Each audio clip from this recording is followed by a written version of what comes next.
Vamos dar início a mais uma doutrinária na casa de José Petixinga.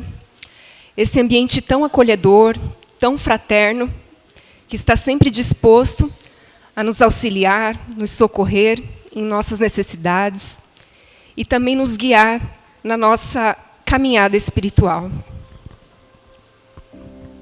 Vamos dar início à prece de abertura, fechando os nossos olhos, silenciando a nossa mente, o nosso coração, nos colocando em estado de presença plena com esse momento, para que podemos compreender e vivenciar a mensagem transmitida na palestra de hoje à noite.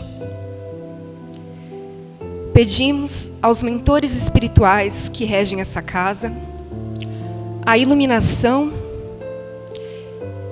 do corpo diretor, dos trabalhadores, dos doadores, de todos que contribuem de alguma forma para que essa importante obra de ajuda mútua possa acontecer. Pedimos que os anjos de luz iluminem as palavras do nosso palestrante Jacó, para que elas toquem o nosso íntimo e seja capaz de promover a transformação que nós tanto necessitamos na nossa jornada de evolução espiritual. Que assim seja. Convidamos agora o nosso palestrante irmão Jacó para conduzir a palestra de agora.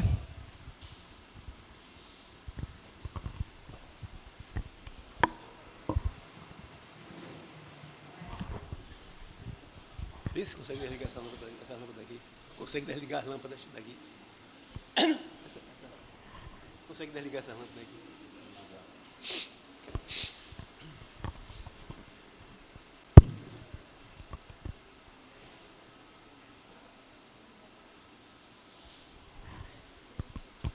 Boa noite a todos.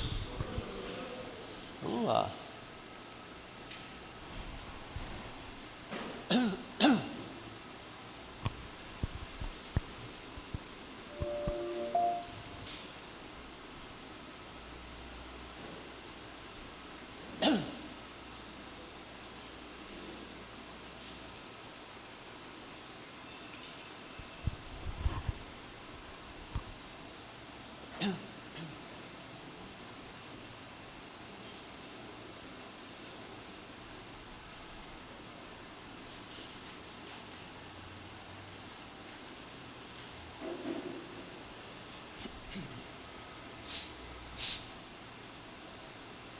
O nosso tema de hoje, as bodas de Caná. Tem alguém aqui que nunca ouviu falar dessa passagem? Pronto, tem poucas pessoas que não conhecem, mas tem poucas.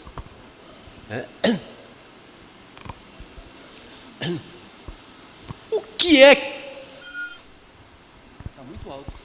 O que é que nos lembra essa passagem? Quando você vê aí, vocês lembraram de quê?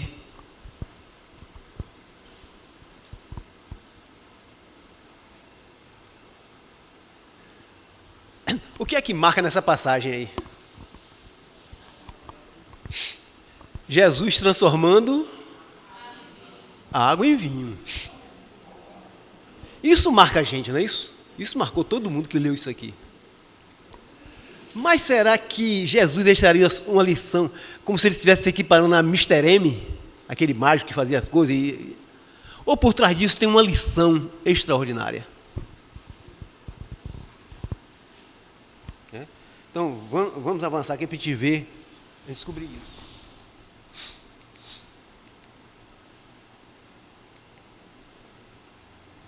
Eu estou voltando. Nosso objetivo aqui hoje é trazer para vocês uma abordagem na visão espírita, claro, né? De uma passagem muito significativa, que é a passagem conhecida como as bodas de Caná. Essa passagem está no Evangelho do Apóstolo João, no capítulo 2, versículo de 1 a 12. E é uma passagem que apresenta alguns desafios para que a gente possa extrair o espírito da letra. Porque não seria só Jesus transformar água em vinho, né? Mas como extrair o espírito da letra? É um grande problema que nós enfrentamos. Porque por muito tempo, antes de ser espírito, eu já estudava a Bíblia. E passei a ser espírito e continuei estudando. Lendo a Bíblia. E eu achava que eu estava estudando a Bíblia. Eu comprei uma Bíblia dessa grossura, de Papa João Paulo II na capa, dessa grossura assim, desse tamanho. Tinha que botar em cima para ficar lendo assim, porque não podia segurar, né? Então, eu lia bastante a Bíblia, mas eu achava que eu estava estudando. E há uma diferença muito grande. Primeiro que eu lia para debater, eu lia para humilhar alguém, eu lia para demonstrar conhecimento. Quem lê sempre é assim. Quem estuda, não. Estudar é diferente. Estudar, você quer aprender com o outro, você interage com o outro, você aceita, absorve aquilo que ele ensinou, não, mas você mantém um padrão, porque você está estudando. E aconteceu uma coisa interessante, porque certa feita eu fui na casa de Ivanildo, todo mundo conhece Ivanildo, radiotécnico, né? E vi um livro em cima da mesinha assim. Aí eu peguei o livro: oi, Ivanildo, esse livro é bom? Ele disse: rapaz, eu não sei não, porque eu não gosto de ler, eu comprei para ajudar o centro, mas... Eu aí... Se tu quiser, pode levar. Eu peguei o livro e levei para casa. Quando eu cheguei em casa, Palavras de Vida Eterna, Emmanuel Chico Xavier. E aí eu vi o versículo, e Emmanuel comentava, eu disse: onde esse cara achou essas coisas todas? Não tinha nada que tinha no versículo. O segundo, quando foi do terceiro ou quarto diante, eu fechava a parte do comentário dele e lia e tentava comentar. Quando eu abri a parte dele que abri, não tinha nada do que eu disse. Eu digo: misericórdia, rapaz. E aí eu fiquei, mas esse cara, a gente dava muita importância à Joana de Ângeles, porque o centro lá, Joana de Ângeles, né? As obras de Divaldo, a gente tinha pouca comunicação com o Emmanuel, né? E aí, eu comecei, não, mas esse camarada, e eu dava razão a ele. Embora falasse coisas que eu não estivesse entendendo, mas, na linha geral, dava o crédito a ele, né? Ele foi passando, e eu disse: não, mas o que é isso? Eu, não, rapaz, não. Porque aí eu lia, não batia de jeito nenhum os comentários comigo com o Emmanuel. Aí eu fiquei: meu Deus, eu tenho que saber onde é que esse camarada, ele está desencarnado, não pode me explicar como foi que ele achou essas coisas. Ele não cita livro nenhum que ele leu. E como é que eu fiz? Aquilo ficava me agoniando, porque eu queria comentar igual a ele, né? Aí um dia, numa mediúnica, apareceu um espírito lá, pegou o médium, né? E tinha um doutrinador de junto, eu estava doutrinando outra pessoa na frente. E o espírito chegou meio bravo, né? Diga a ele que Bíblia não é para se ler, Bíblia é para se estudar. Aí eu vi o médium perguntar assim: ô meu irmão, quem é que está falando para eu dar o recado? Ele disse: não precisa dar mais o recado, não, que ele já ouviu. Eu digo: rapaz, isso é para mim.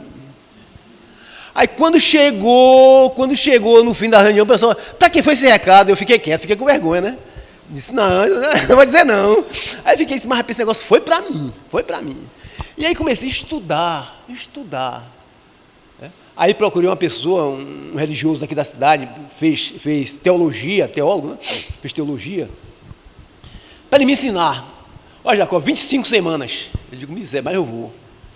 Aí comecei a primeira semana, e vai eu. Quando chegou na 7ª, 8ª, mais ou menos, disse: não, ele não está me ensinando a estudar, ele está me ensinando a ler um pouquinho melhor do que eu lia, porque ele está já mais organizado.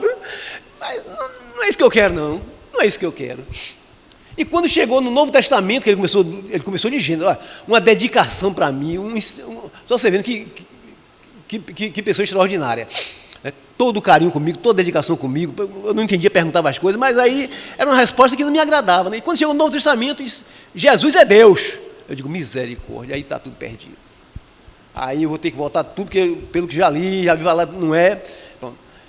E aí, terminou as 25 semanas, aí eu ficava, não aprendi nada. Pouca coisa, só ler melhor, né? Aí um dia eu na internet vi lá Haroldo Dutra.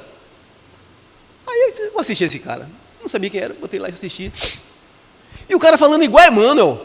As mesmas coisas de Emmanuel, igual esse cara está estudando Emmanuel. Esse camarada. Mas ele falava de Emmanuel, mas dizia coisas dele. Coisas que não tinha no livro de Emmanuel, né? Eu digo, esse cara está estudando em algum lugar. Morri de procurar em e-mail, telefone, você não acha de jeito nenhum. Parece que Haroldo, porque Haroldo parece que é onipresença, né? Ele tem tudo que é lugar. Você entra no YouTube, você vê logo o Haroldo, né? Aí de nada, não teve jeito, aí eu me batia e comecei a assistir as palestras de Haroldo, gravava em MP3, botava no carro, vinha decorado, fazia palestra, mas eu não conseguia acrescentar nada ao que Haroldo falava. Aí aquilo me agoniava, eu disse, não, eu não estou estudando. Aí vai, mas melhorei um pouquinho, né? Ouvindo ele, tudo que era ele. Aí um dia uma menina disse assim, Racó, tem um carinha na internet igual a tu, toda palestra dele ele fala de Paulo. Eu disse, quem é? Aí disse, eu não sei o nome não, mas eu vou te mandar pelo zap. Aí ele mandou lá, aquele menino de lá de São Carlos, fez até palestra pra gente, Arthur Valadares.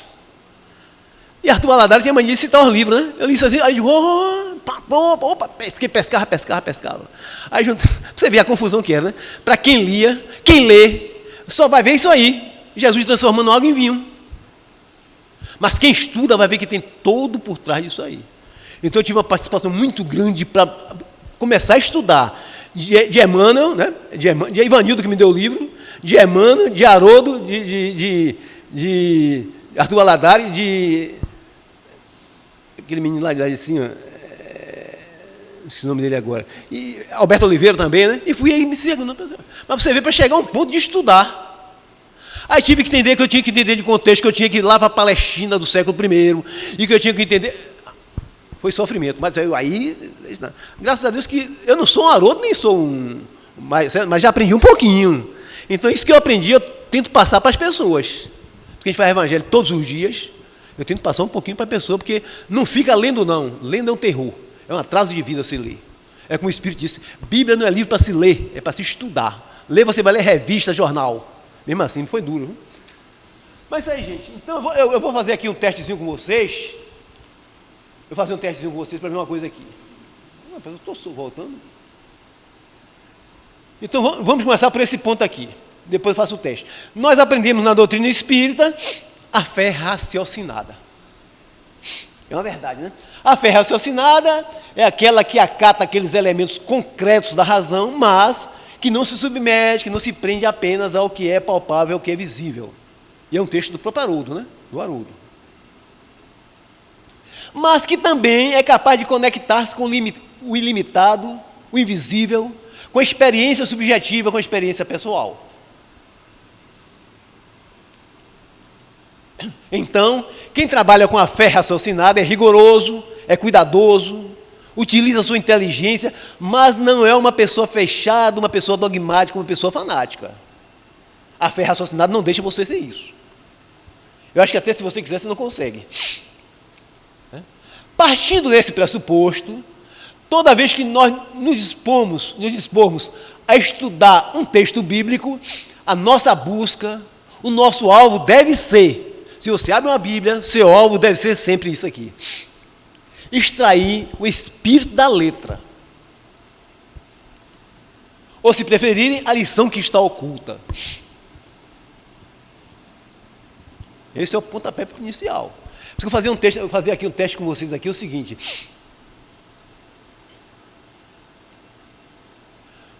Vamos ver com que olhar vocês estão olhando a Bíblia. Se é com o mesmo olhar que eu olhava também. Vocês estão vendo ali um cajueiro, não é verdade? Não olhe lá para trás, não. Essa planta aqui da frente. Vamos ver quantas partes desse cajueiro vocês citam para mim. Vá. Eu vou começar. O tronco, diga o resto aí, vá. Para ver quantas partes a gente consegue detectar. O quê? Galho, folha. É o caju inteiro, né? Vai, e o que mais? E o que mais? As flores. Tem flores ali, não tem? Flores, 5. Botar 5, porque o caju gastamos, botar 1. 5. Quem consegue ver algo mais do que essas 5 partes aí? Olha, caule, falaram aqui, caule, galhos, folhas, flores e fruto. 5. Raiz, muito bem, raiz, Clorofila das folhas, muito bem. Alberto, diga alguma coisa, Alberto. Olha, um olhar profundo, um olhar agudo. Se é que tem, eu não sei se tem ou não. Mas vamos lá? Então paramos aí em 6. A seiva. 7. O olhar até que não está ruim, não. O pessoal está com um olhar bom.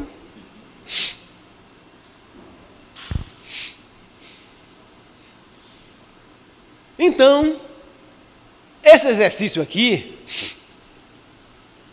nos faz lembrar do trabalho de um pássaro bem conhecido da gente. Esse pássaro tem um olhar muito agudo. Viu?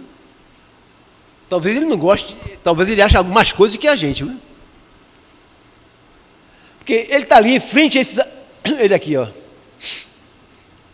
Um beija-flor. Ele chega, já olhou a cena, já viu e voltou. Está vendo? Muito bem. O beija-flor, assim como nós, diante do cajueiro, enxerga seu caule, suas galhas, sua folha, sua flor, seu fruto, enxerga também a seiva, tudo. Ele está na mesma perspectiva da gente. O que a gente está entendendo, ele está entendendo. Mas, ele vê algo mais. Olha, eu estou dizendo aqui que ele enxerga como nós enxergamos. Nós enxergamos, né? Mas ele vê é diferente de enxergar. Porque enxergar é um atributo natural do olho físico. Mas ver é com os olhos da alma. Ver é mais profundo. Você aguça mais o olhar, seu olhar torna-se mais profundo. Eu sempre cito o caso de Santos Dumont. A ciência, o pessoal tudo dizia que nada mais pesado do que o ar voava. E Santos Dumont olhou um bocado de ferro ali e disse, não, isso botei esses ferros para voar. Santos Dumont, além de enxergar, ele estava vendo que podia voar com aqueles ferros. Mas vamos aqui, o que ele está vendo? Ele vê o néctar. Ele vê o alimento. Olha, ele viu tudo. Olha, tá vendo? Aí ele olha para você e diz assim, não, você está faltando coisa. Olha lá, basta balançar dizendo, está faltando coisa, ó, para vocês, está vendo? Ele não conseguiu ver. Muito bem. Então, toda vez que nós nos aproximarmos do texto bíblico, nós devemos nos aproximar com esse olhar, com essa intenção. Com essa intenção de extrair o néctar, extrair o alimento espiritual que vai nos permitir, pela experiência do esclarecimento, da consolação, ter a experiência da iluminação espiritual. Você lê a Bíblia, você não tira nada. Nada.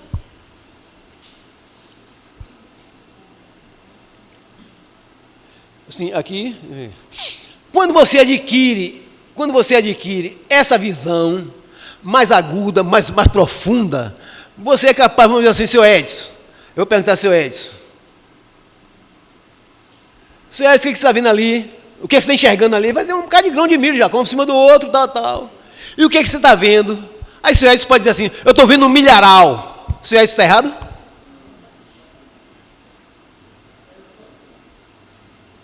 Está vendo milharal.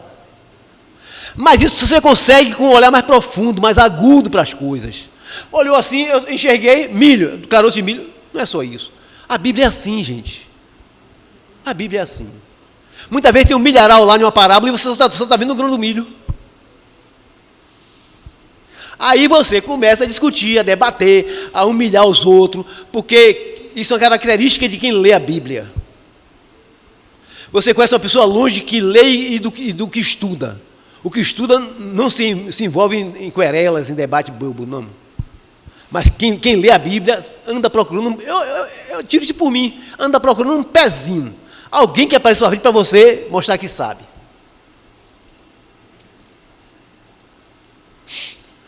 Nós nunca deveríamos perder isso de vista. Nunca. Muitas pessoas, principalmente nos dias atuais, se aproximam do texto bíblico com a intenção de polemizar, com a intenção de ironizar os outros, com a intenção de obter pretextos para que possa agir contrariamente à lei divina e, principalmente, humilhar a fé alheia. Tem gente que vai conversar sobre a Bíblia, parece que ele quer brigar com você. E o capeta fez isso, e o capeta é assim, não sei o quê, e aí vem um apocalipse aí, minha mulher o Ivete, o apocalipse vem daqui a 5, 10 anos, não sei o quê. Cuidado, cuidado. Gente, o Apocalipse é o livro mais belo da Bíblia. Não é para ninguém meter medo ao outro. Por quê? É o único livro que fala que isso tudo vai ter conserto. Teremos um final feliz. É o único livro que fala isso. Certo? Então não é para você pegar... É quem lê, não está estudando, porque se estudasse não falava disso do Apocalipse. Né? E a outra ainda foi dizer que macetava o Apocalipse. Piorou tudo. E se ele soubesse que o Apocalipse vai ser, que é um processo, já está acontecendo dentro de cada um de nós, não é lá fora, é cá dentro. Não há nada espiritual que seja lá fora, tudo é dentro de você. Não espera o Apocalipse que venha lá, aquele raio do seu. Está tudo acontecendo já dentro de você. Já está acontecendo dentro da gente. Então, gente, essa não deve ser a nossa busca. De humilhar, não. A nossa busca é por alimento espiritual que possa fortalecer o nosso espírito em nossa jornada rumo à espiritualidade superior. Existe um poema belíssimo, psicografado por Francisco Cândido Xavier, o espírito que editou é Adelino Fontoura. Esse poema se chama Jornada. Num dos versos desse poema diz assim: agora, homem que sou, pelo foro divino, vivo de corpo em corpo, a forjar o destino. Reencarnações. Que me leve a transpor o clarão das estrelas.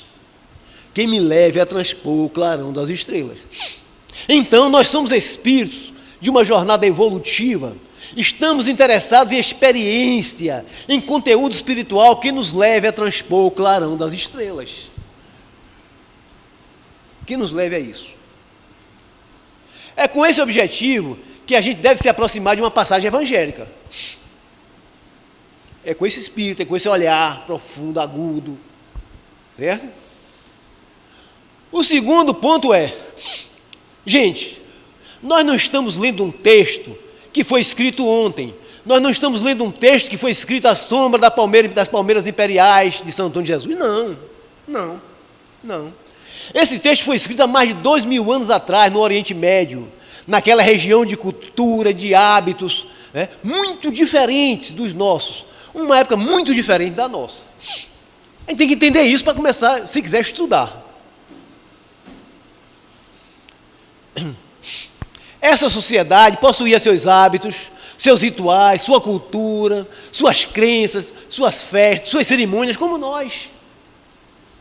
Hoje também nós temos eventos sociais, cerimônias, premiações, crenças, etc, etc. E seria muito curioso se alguém daquela época nos visitasse hoje.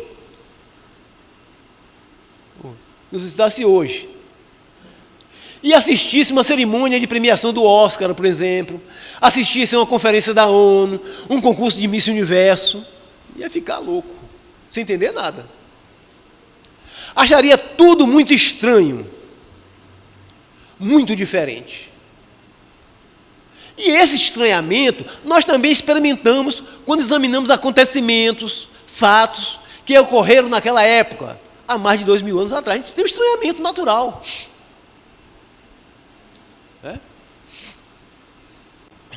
Porque Paulo disse que a mulher não podia falar na igreja.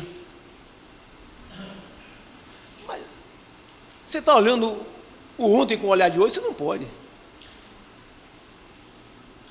Estou dizendo isso porque a passagem que apresentamos aqui, as bodas de Caná, representa um fato como esse. Trata-se de um casamento.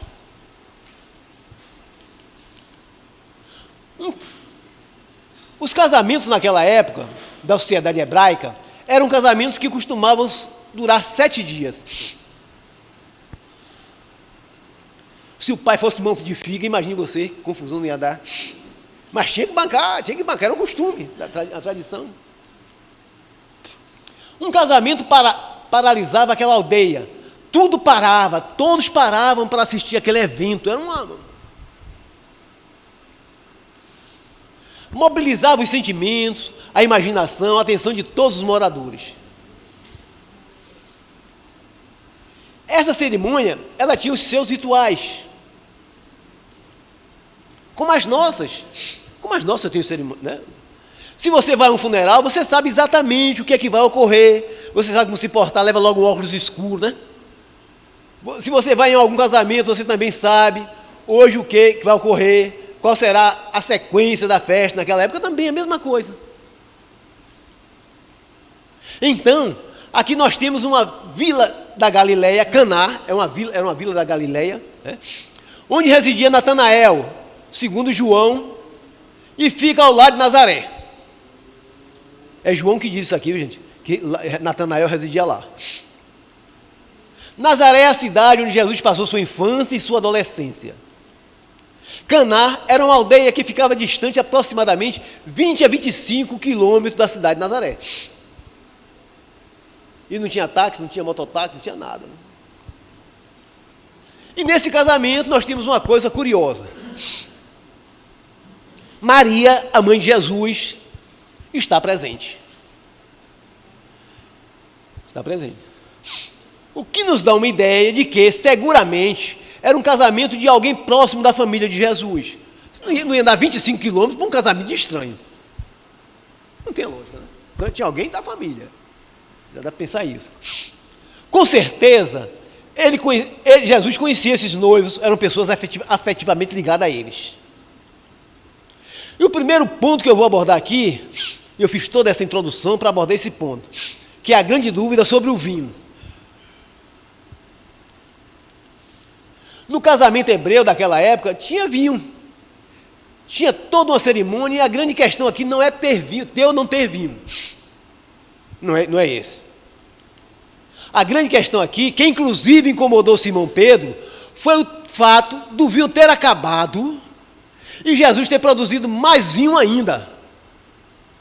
Simão Pedro quase que vai à loucura com isso, né? E isso incomodou Simão Pedro. E Pedro não ficava calado, ele ia perguntar, né? Pedro era casca grossa. Essa história está no capítulo 12 do livro Boa Nova, um capítulo belíssimo chamado Amor e Renúncia. Nesse capítulo, Simão Pedro, inconformado com o fato de, naquela cerimônia, depois de ter acabado todo o vinho, Jesus ter transformado 6 talhas de água em vinho. Aquilo incomodou Simão Pedro. Porque a gente pode falar 6 talhas, mas não sabe que medida é, né?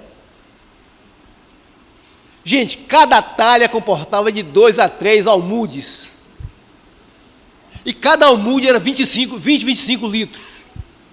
Vamos botar 20 litros. E vamos botar 6. Né?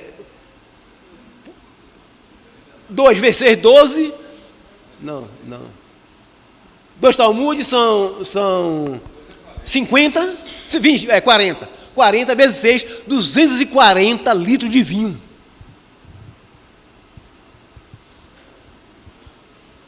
Mas nem aquele...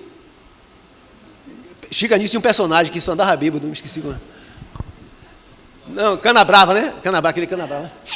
Então, uma festa já para terminar, Jesus faz 240 litros de vinho. Tem alguma coisa por trás disso. Então, o desconfiômetro dá para pensar. O que é isso? Mas Simão não entendeu. Simão Pedro, igual a gente, né? Não entendeu, não. Humberto de Campos narra o seguinte, que Simão ia pensativo, como se guardasse uma dúvida no coração, e ele procura Jesus. Inquirindo com bondade pelo mestre, o apóstolo esclareceu: Senhor, em face dos vossos ensinamentos, como devemos interpretar a vossa primeira manifestação, transformando a água em vinho nas bodas de Caná? Que Pedro estava por aqui, né? Não se tratava de uma festa mundana? O vinho não iria cooperar para o desenvolvimento da embriaguez e da gula? Olha as perguntas de Simão. Jesus compreendeu o alcance da interpelação do amigo e sorriu. Agora, olha a resposta de Jesus. Simão, disse ele, Conheces a alegria de servir a um amigo?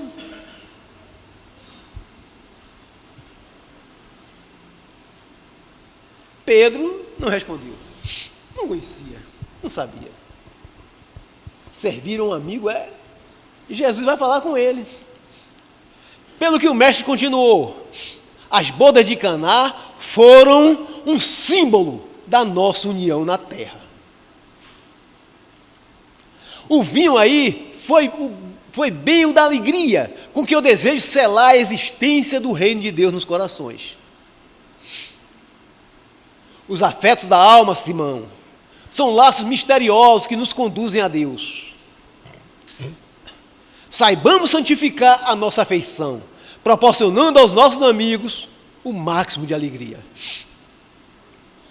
Seja o nosso coração uma sala iluminada, onde eles se sintam tranquilos e felizes.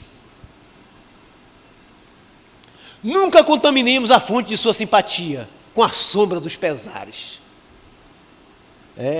Gente, Jesus é assim. As mais belas horas do dia são aquelas que empregamos em amá-los, enriquecendo-lhes as satisfações íntimas.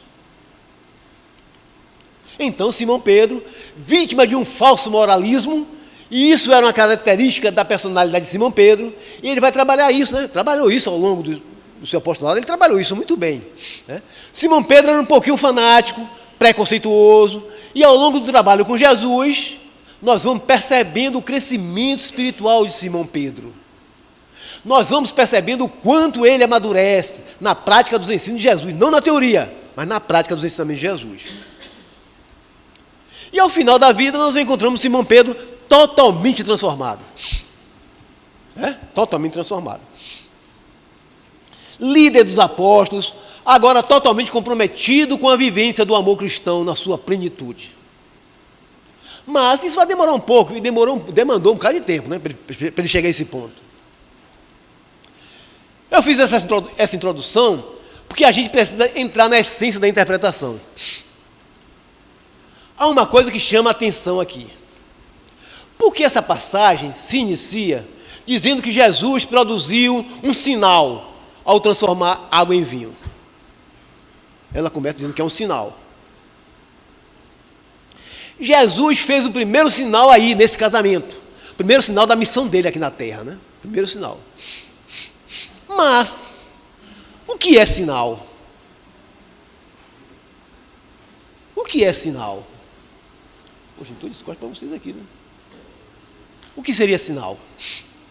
O estudo é isso. É você ir brigando com o texto, discutindo com o texto, interpelando o texto, você procurando, né? O que é sinal? Quantos sinais Jesus produziu segundo o Evangelho de João? Será que só foi um? De acordo com a narrativa do Evangelho de João, Jesus produziu 7 sinais. E eu vou contar aqui quais são os outros. Mas antes, vamos entender o que é um sinal. Qual era a ideia na cultura religiosa do povo hebreu? A ideia de que todo profeta era visto como um intermediário da divindade, um intermediário das forças superiores. O povo hebreu só olhava um profeta assim. Como ele fala, com Deus, com a divindade. Mas como eu conseguiria distinguir o verdadeiro profeta de um falso profeta? Isso era um dilema que o povo judeu vivia. Como é que eu distingo? Os caras vêm falando, só de Yeshua naquela época apareceu para nós 300. Todo mundo tinha o nome de Jesus. Todo mundo. Era a festa, né? Então como é que eu vou descobrir um falso profeta? O critério para distinguir isso eram os sinais produzidos por esse profeta. Você lembra, rapaz, que eu fiz aqui, que Isaías, o profeta Isaías, andou, foi 3 anos, dando volta na praça nu, totalmente nu, andando pela praça. Até que pararam, aí o que é isso? Não, porque vocês estão querendo invadir um povo aí, se vocês invadirem, eles vão dominar, vão ganhar a guerra, vai me dominar tudo, e os homens vão ter de sair daqui tudo nu. Vai levar as mulheres tudo e os homens... Aí todo mundo já acabou a guerra. Eles ouviam o profeta, né? Então tinha que mostrar um sinal. O que seria então os sinais? Os sinais são aqueles fatos extraordinários, inexplicáveis pelas pessoas, né? Mas que provavam que aquele profeta tinha o aval do próprio Criador, tinha o aval de Deus, ou da espiritualidade superior, como a gente chama. Então era o passaporte, né? Era o passe. Nós temos um grande profeta hebreu, que é Moisés. E no livro de Êxodo, capítulo 4, vai mostrar sinais importantes que Moisés produziu. Nós temos um que é incrível. Naquela linguagem simbólica, claro, simbólica, cheio de metáforas, Moisés conversa com Deus. E Deus lhe pede que ele dê um recado ao faraó. Moisés, eu preciso de ti para dar um recado ao faraó. Moisés. E Moisés retruca. Como que o faraó vai acreditar em mim? Como é que ele vai acreditar em mim? Um vassalo? Agora fosse criado na realeza, mas o faraó não vai acreditar em mim. Deus lhe diz, você vai produzir um sinal. Está vendo a importância do sinal? Lá na boda de Caná, não é só, Jesus fez um sinal, não é só isso, tem toda uma história por trás. Você vai produzir um sinal. Deus falou, pega seu cajado. Moisés pegou o cajado. Moisés pegou o cajado, joga o cajado no chão, Moisés jogou. Quando Moisés jogou o cajado no chão, o cajado se transformou numa serpente. E a mão de Moisés ficou leprosa. Moisés tomou um susto com aquilo. Aí Deus falou, agora pega o cajado. No momento em que Moisés tocou na serpente, a serpente se transformou novamente em cajado. E as mãos de Moisés voltaram ao normal. E aí Deus disse para Moisés, esse é o sinal que você vai fazer isso na frente do faraó. Gravou tudo certinho? Gravei? Vai fazer isso na frente do faraó. Aí Moisés não estava muito lá, né? Olha, eu estou te dando 2 sinais. Do cajado transformado em serpente, você vai jogar na filha dele, vai jogar o cajado no chão, e suas mãos ficam leprosas. E aí Moisés pergunta, se mesmo assim, com esses 2 sinais, o faraó não acredita em minha palavra. O Antigo Testamento é uma beleza, é interessante essas coisas. Se ele não acredita em minha palavra, aí Deus diz assim, Deus não perde a paciência não. Então você vai produzir um 3º sinal. Você vai pegar um pouco de água lá do rio Nilo, vai jogar na terra, e essa água na terra, joga essa água na terra. Quando você jogar água na terra, ela vai se transformar em sangue. Mais metáfora, né? E desse negócio aí não vai entrar nessa metáfora, senão já se acaba. E nós não vamos entrar nesse simbolismo, nessa metáfora que não vem ao caso aqui. Só foi para mostrar o que é um sinal, que está lá na passagem das bodas. Mas aqui ficou claro que o sinal é aquilo que um profeta faz e que funcionava na época como uma credencial de que ele era um verdadeiro profeta. Kardec trabalhou muito bem isso no livro A Gênesis, né? Tem lá os fatos extraordinários, tem lá no capítulo 4 ou 5, parece. Vamos então ler a Gênesis para que a gente possa entender o que está acontecendo, porque nós também não viemos aqui para estudar esses fatos extraordinários, não é isso, né? Isso está muito bem explicado lá por Kardec, isso é na Gênesis procurar esses fatos extraordinários. O que nós estamos interessados aqui é, segundo o apóstolo João, Jesus produziu 7 sinais. O primeiro sinal foi as bodas de Caná. Esse marcou realmente, foi o primeiro sinal de Jesus. Aquele povo tinha que entender que ele era um profeta. O segundo sinal é a cura do filho do funcionário do rei Herodes, que estava à beira da morte, e que Jesus cura. O terceiro sinal é a cura do enfermo na piscina de Betsaida, num sábado. Você não pode trabalhar sábado, trabalhou. O quarto sinal é a multiplicação dos pães. O quinto sinal é a cura do cego de nascença. O sexto sinal, importantíssimo, é a ressurreição de Lázaro. E o sétimo sinal é a ressurreição de Jesus. Ressurreição aqui, entendida como prova da imortalidade, viu gente? Como prova da imortalidade. Então vejam, nas bodas de Caná nós temos esse primeiro sinal dos 7. Mas será que ele produziu só 7 sinais? Não. Claro que não. O próprio João, que citou esse 7, diz que não. Ele diz isso no capítulo 20, versículo 30 do seu livro. Então, eu acho relevante a gente chamar a atenção para esse ponto. Olha como é que João termina o capítulo 20, depois dele narrar aquele domingo em que Jesus fala com Madalena e prova que ele estava vivo, mesmo depois da crucificação. João diz assim: Jesus fez ainda, diante dos seus discípulos, muitos outros sinais, que não se acham escritos nesse livro. Esses 7 sinais, porém, foram escritos para creres que Jesus é o Cristo, o Filho de Deus. Não precisa citar todos não, só esses 7, gente. E para que, crendo nele, tenhais vida em seu nome. Então, o que é que João está dizendo para a gente? Olha, teve muito mais, mas eu selecionei esses 7, e esses 7 são suficientes para que vocês entendam que Jesus é uma figura, não é uma figura comum, não é um filósofo comum, ele não é um pensador comum e não é um líder religioso.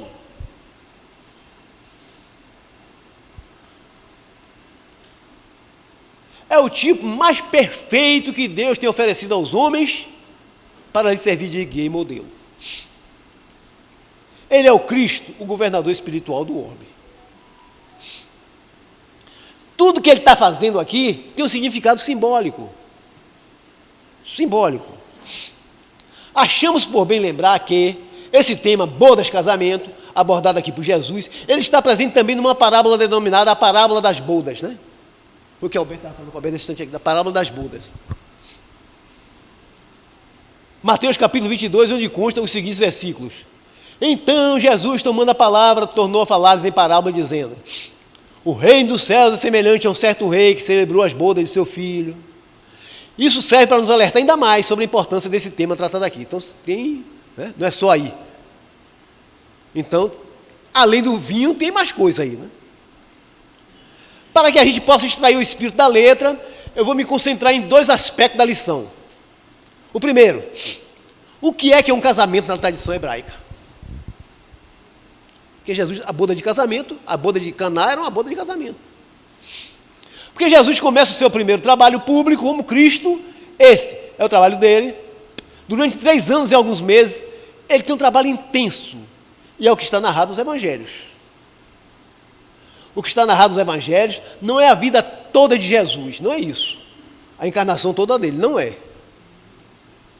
O que está descrito nos evangelhos são apenas 3 anos e alguns meses de vida, que ele chama de um ministério público do Cristo, ou seja, o trabalho público, a aparição pública de Jesus.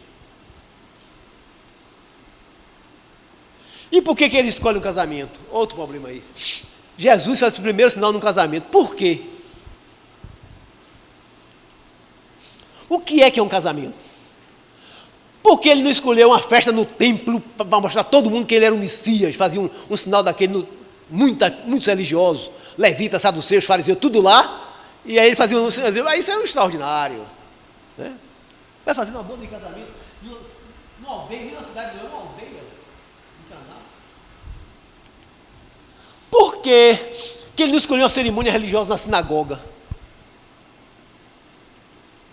Por que ele escolheu uma festa de casamento? E o segundo símbolo, o vinho. Por que o vinho? Qual o significado espiritual do vinho?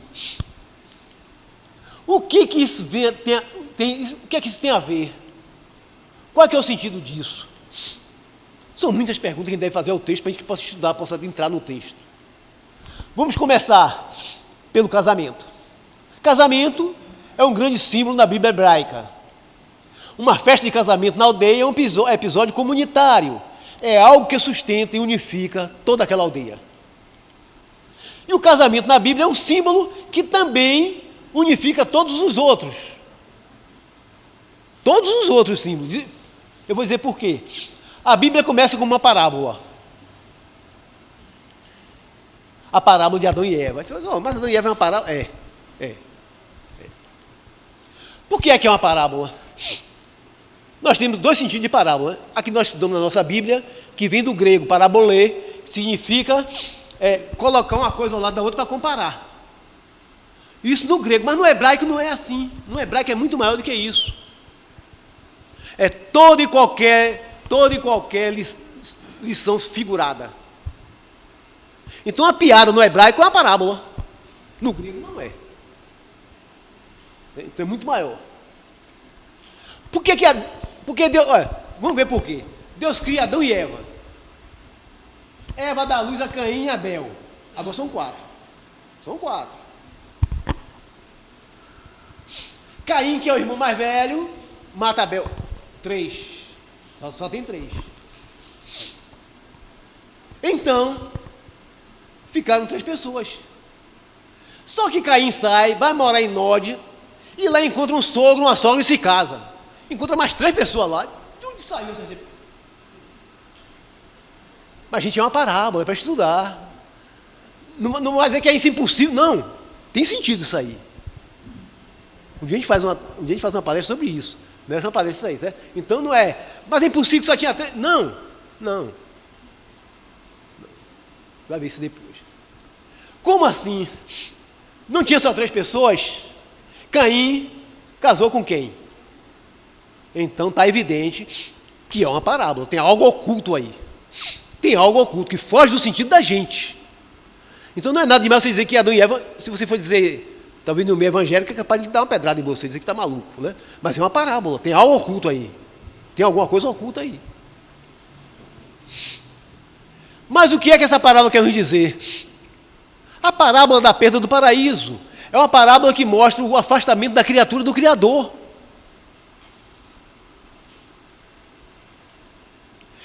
É o momento em que o espírito, na sua jornada evolutiva, resolve se desvincular da lei divina. É o momento em que ele se perde espiritualmente falando. Esse é que é o símbolo. Então ele estava unido a Deus na sua jornada de aprimoramento, estava se aperfeiçoando, mas ele resolve, não quero mais ter ligação com Deus, com a lei divina.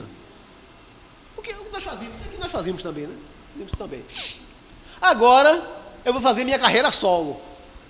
Igual esse cantor sertanejo aí que separa um do outro, vai fazer sua carreira, acabou.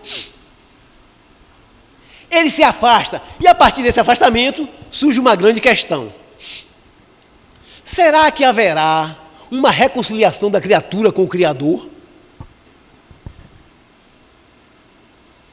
Aí você vai lá para o Apocalipse, você vai ver que vai ter. Veja, não foi o Criador que se afastou, foi a própria criatura, utilizando o seu livre-arbítrio, que se afastou de Deus. Foi ela se afastou porque ela quis. Dotada de livre-arbítrio, dotada de razão, a pessoa tomou a decisão voluntária de se afastar. Haverá uma reconciliação? A promessa bíblica é de que haverá. Haverá. Na verdade, a promessa é de que haverá não só uma reconciliação, mas uma união definitiva e majestosa entre a criatura e o Criador, entre Deus e sua criação. Não está parecendo um casamento? Vai ter um casamento? Vai ter um casamento. E essa união é chamada de bodas de casamento, nós com Cristo, nós com o divino. Olha a profundidade disso, para onde nós estamos indo. Então aquela festa toda ali era isso que Jesus estava falando. Porque o casamento era a relação afetiva mais próxima, acho que até hoje, né? É uma relação afetiva que você compartilha tudo, onde você está mais exposto na relação conjugal. Por isso mesmo é que é uma relação desafiadora, talvez seja o símbolo maior do nosso desafio, com o desafio que nós temos de... Isso é previsto na Bíblia, viu? Esse casamento. Então essa união da criatura com o Criador é simbolizada por uma festa de casamento. Então, desde aqueles momentos lá de Gênesis, começou a surgir uma profecia,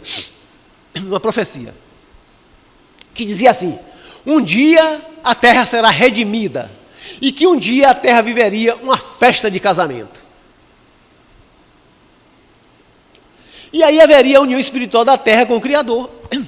Gente, qual que é o título do último capítulo do livro A Gênesis de Kardec? Os tempos são chegados. Está chegando esse casamento, está próximo. Né? Qual a parábola que Jesus conta da união da criatura com o Criador? A parábola da festa das bodas.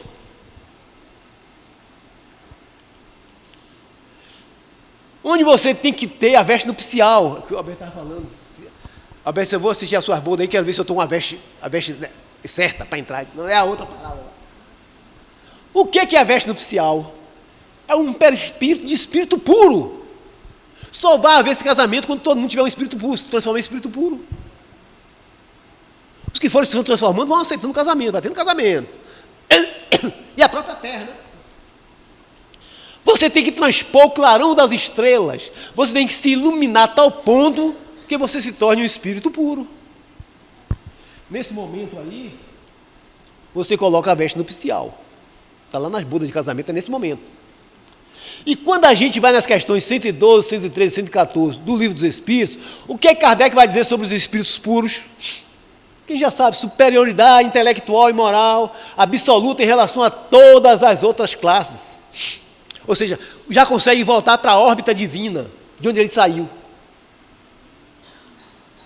E não estão mais sujeitos à encarnação em corpos perecíveis. Não estão mais sujeitos à prova de expiações. Realizam a vida eterna no seio de Deus. É um casamento.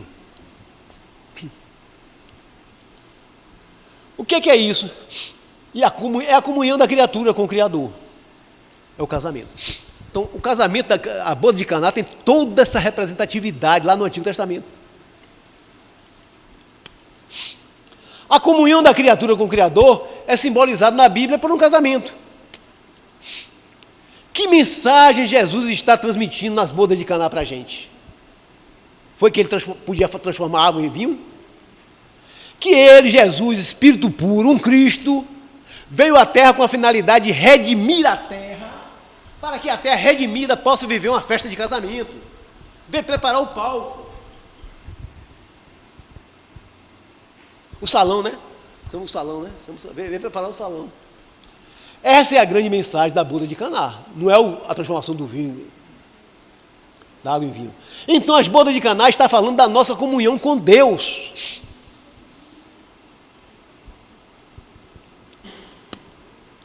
Quanto mais nós avançamos na evolução, mais a nossa inteligência entra em sintonia com a inteligência divina.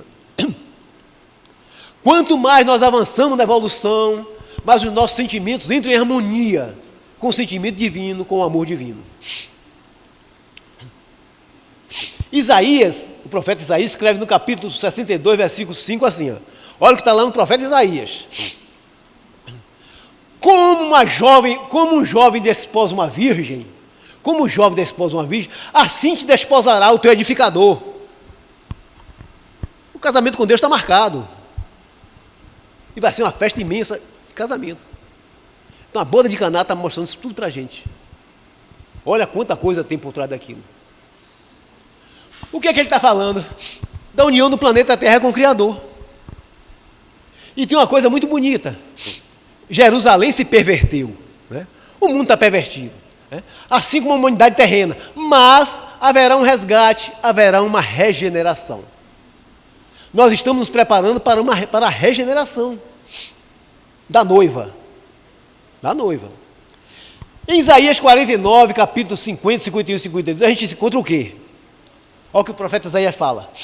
O resgate e a redenção de Jerusalém por Deus. Isso é um símbolo, No Apocalipse você vai ver a Jerusalém renovada, a Jerusalém que vem de cima, que vai se implantar aqui. A regeneração da terra é simbolizada na Bíblia pela redenção de Jerusalém. E é por isso que a gente vai encontrar lá no capítulo 54 de Isaías e no capítulo 21, de Apocalipse, nós vamos encontrar o quê? A nova Jerusalém, que eu falei aqui. É o símbolo de uma humanidade redimida. Humanidade redimida. O que é a nova Jerusalém? É a terra redimida, a terra regenerada. Ou a criatura regenerada. Quando nós também nos iluminarmos, purificarmos a nossa alma, a nossa inteligência e o nosso sentimento, nós nos transformaremos na nova Jerusalém e entraremos em comunhão com a espiritualidade superior. É o que os Os testemunhos de Jeová falam muito disso, né? A terra redimida, sem crime, sem roubo, sem assalto, sem essas coisas todas que está aí. As bodas de Caná são a simbologia da evolução espiritual. Então, aquela passagemzinha das bodas de Caná, nada mais é do que isso. Jesus está comemorando já, né? Com a certeza que ele tinha absoluta disso, está comemorando a evolução espiritual da gente. Porque ele trouxe a régua e o compasso para a gente avançar. E vai avançar, queira ou não queira. Não tem como se livrar disso. Somos filhos da perfeição, vamos caminhar para a perfeição relativa, mas vamos caminhar, não tem jeito. Então lá Jesus já estava comemorando. Muitas vezes nós espíritas ficamos muito presos a resgate, a reencarnação, a débito, mas isso, gente, é temporário. Isso é temporário. O objetivo final da nossa jornada, e a gente se perde tanto aqui nisso aqui, ó, em reencarnação, em débito, se perde tanto isso aqui, a gente esquece do nosso final. Eu ainda não vi nenhum espírita falar, eu vou me transformar num espírito puro. Não, vou espiar, na próxima eu venho assim, esquece o fim. Se mistura tanto com esse meio ali que esquece o fim. O objetivo final da nossa jornada não é esse. O objetivo final da nossa jornada é a nossa transformação, é nos tornarmos espíritos puros. Nós não podemos esquecer isso, nem perder isso de vista. Esse é o objetivo. Quando a gente quer uma coisa, a gente não traz o objetivo, mas tem que saber o que é lá no final. Você estuda 5, 6, 8 anos, para quê? Para receber um diploma, receber um anel. Você já sabe que vai receber um diploma, já sabe que vai receber um anel. É isso que a gente espera. Se você não focar isso, que nós temos que lutar para ser um espírito puro. Então, se eu saio de uma cidade para outra, por mais que o trem faça diversas paradas, eu não posso confundir as paradas com o destino final. Por quê?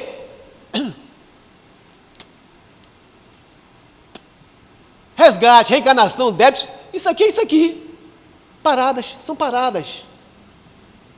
São paradas, não posso esquecer isso. O trem, eu não vou dizer que cheguei no final, no meio de uma parada, não. A mesma coisa isso aqui, eu tenho que ter essa ideia aqui, que eu tenho que ser um espírito, que eu tenho que me transformar em espírito puro, o mais rápido que eu puder. Por isso que eu citei no início um poema de Adelino Fontoura. Hoje, homem que sou pelo foro divino, vivo de corpo em corpo a forjar o destino, quem me leve a transpor o clarão das estrelas. Então, eu acho muito importante que a gente não perca de vista o objetivo final da nossa criação, que é nos tornarmos espíritos puros, habitantes dos mundos celestes. Então Jesus começou seu primeiro sinal pelas bodas de Caná. Por quê? Que mensagem ele está nos transmitindo agora para mim e para vocês todos que estão aqui? Que mensagem é essa? Que o objetivo do Evangelho, o objetivo da vinda de Jesus, o objetivo de todos os ensinamentos dele, não é o que você tem uma religião. Não é só isso. E a gente pensa que é. A gente pensa que é. É ter uma religião. Não é. Não é. O objetivo do Evangelho é que você se torne um espírito puro. Certo? Você pode se tornar sendo espírita, não sendo espírita, você se torna. Paulo de Tarso não era espírita, Mateus não era espírita, Lucas não era espírita, não era espírita, pessoal. E Manduço não era espírita, Madeira de Calcutá não era, tantos e tantos. Mas tinha um objetivo na vida, todos eles. Tinha um objetivo, todos eles. E às vezes a gente perde esse hábito, esse objetivo de vista. A gente se esquece dessa finalidade, desse grande objetivo geral. E aí vem o símbolo do vinho. Aí entra o símbolo do vinho. O vinho tem uma profunda simbologia na Bíblia. Basta lembrar que Israel é conhecida como a vinha do Senhor. A vinha do Senhor. Mas onde está essa simbologia? No capítulo 48 de Gênesis 49. Jacó tinha 12 filhos. É um grande símbolo também esses 12, né? Os 12 filhos deles viriam a se transformar nas 12 tribos de Israel. Aí você pode pensar em Jesus com 12 apóstolos. São simbologias. É uma simbologia da humanidade, uma simbologia que não é igual. Nós temos pessoas diferentes, nós temos grupos diferentes, a diversidade. A diversidade está simbolizada nas 12 tribos, nos 12 apóstolos. Não tinha um apóstolo igual a outro. Não tinha uma tribo igual a outra. Isso nos leva a pensar que Deus não é, como a gente pensa, o Deus da unidade. Deus é o Deus da diversidade. Você vai encontrar Deus na diversidade. Você vai caminhar para a unidade, é diferente. Mas Deus não fez nada igual. Não tem duas folhas iguais, dois grãos de areia iguais, não tem nada. Deus não fez duas pessoas iguais, nada igual. Então, Deus é o Deus da diversidade. E essa diversidade caminhará para a unidade. Você não precisa ser igual a ninguém. A ninguém. Mas tem uma coisa curiosa. Quando Jacó está morrendo, ele dá uma bênção para cada filho. Reuniu os 12, deu uma bênção para cada um. Você será isso, você será aquilo. Qual é a bênção que Jacó dá para Judá? Judá era o terceiro ou o quarto filho, parece. Parece que é o quarto, terceiro ou quarto. Qual é a bênção que ele dá? Judá é importante, né? Judá vai fundar a tribo de Judá, de onde sai Jesus, né? Jesus sai da tribo de Judá. Imagine a importância disso. E aí as profecias vão dizer que o Messias virá da tribo de Judá. Tem 12 tribos, Jesus viria de uma tribo da tribo de Judá. Então tem simbolismo profundo aqui. Mas olha que interessante. O que Jacó promete para Judá? Olha, de onde saiu Jesus? Que Judá teria abundância de vinho. Olha como vai fechando o estudo, né? Uma abundância de vinho. Que ele teria uma vinha repleta de uva. Teria uma colheita maravilhosa e uma produção abundante de vinho. Gente, mas o que isso significa? O vinho no Velho Testamento, ele simboliza sabedoria. O vinho, ele simboliza a palavra divina, a palavra de Deus, o verbo de Deus. O vinho é o símbolo disso. E tem coisa mais interessante na frente. Olha o que Jesus vai dizer no Evangelho de João. Eu sou a videira verdadeira. E vós sois os ramos. É o símbolo.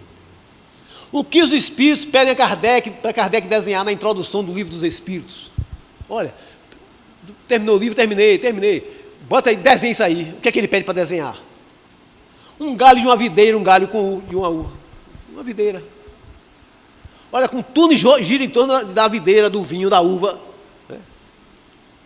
E diz, esse é o símbolo do trabalho. Olha o que os Espíritos dizem a Kardec. Esse é o símbolo do trabalho do Criador. O bago da uva é o corpo, o perispírito e o espírito estão lá dentro. Olha, a uva é o corpo, o perispírito e o espírito estão dentro da uva. Vamos ver onde é que vai dar isso.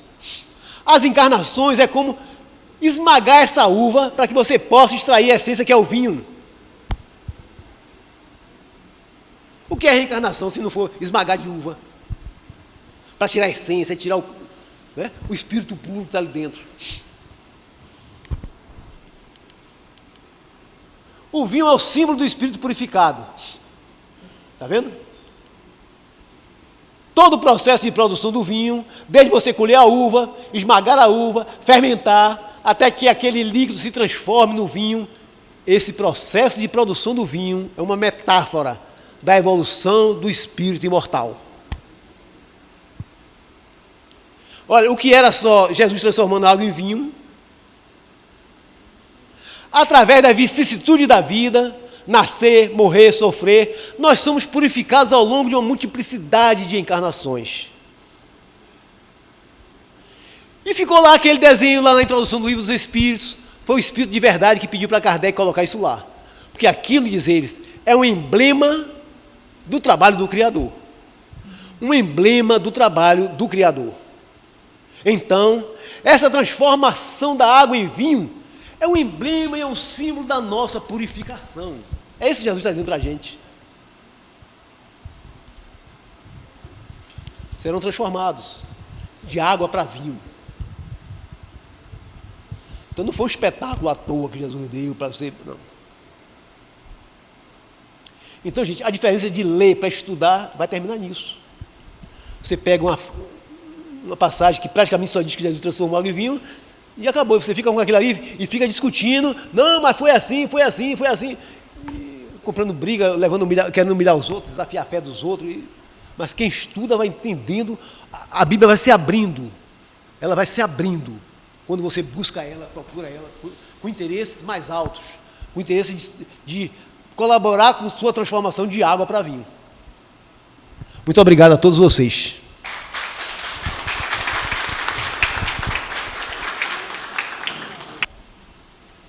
Obrigada, Jacó, pelo conhecimento, pela experiência compartilhada com nós nessa palestra tão enriquecedora, que agora a gente tem a missão de levar adiante tudo que a gente aprendeu aqui. Agora vamos para a nossa prece de encerramento. Os passistas já estão posicionados para o passo coletivo.